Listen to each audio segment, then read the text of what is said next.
everybody is suddenly… people who had never meditated in their lives, never even considered that possibility, are now suddenly talking about meditation, the need to meditate, wanting to meditate. Let us examine this meditation, what this is. First of all, what does the word meditation mean? The English word meditation doesn't really mean anything, in the sense, it doesn't say anything specific. If anybody sits normally with their eyes closed, it's assumed they must be meditating. One can sit with their eyes closed and do many things. You can do japa, tapa, dharana, dhyana, samadhi, shunya, samyama. Or you might have just mastered the art of sleeping in vertical postures.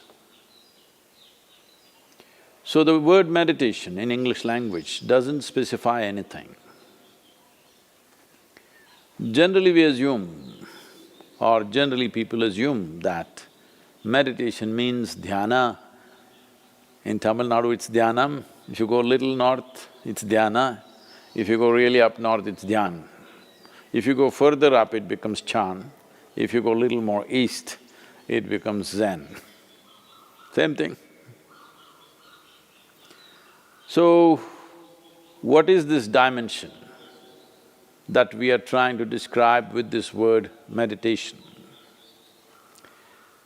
One fundamental thing that we need to understand is, you cannot do meditation because meditation is a quality. A quality is a consequence of a certain process. You can initiate a process, you can conduct a process. You cannot conduct a quality. Quality is just a consequence. It is like you want flowers in your garden. You don't sit there and do flower meditation. You know what happened to the flower people If you want flowers in your garden, you don't have to think flowers.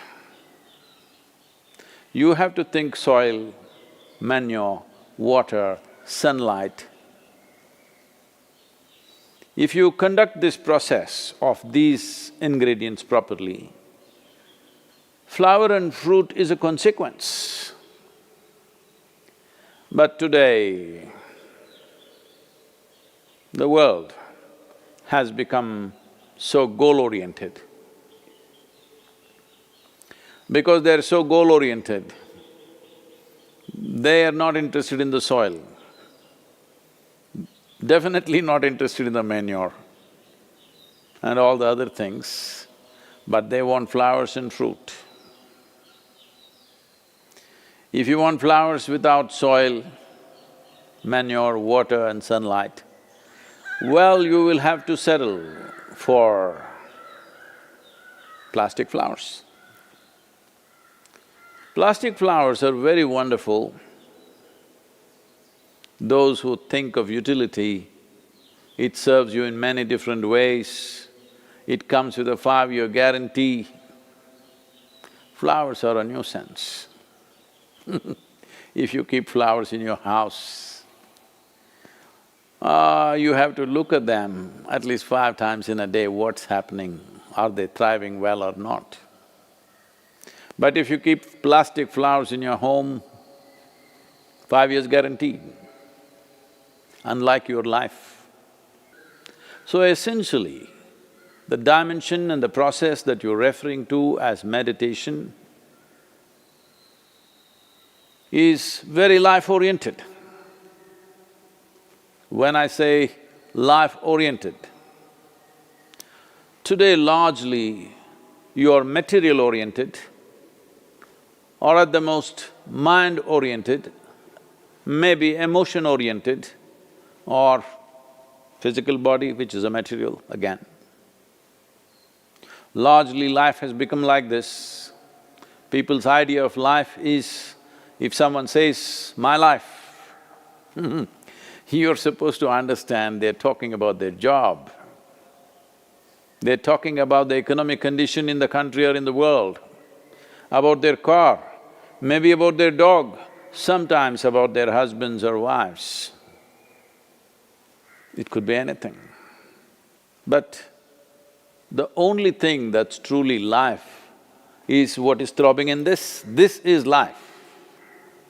The rest are arrangements that we have made, hoping that these arrangements will allow us to enhance our life.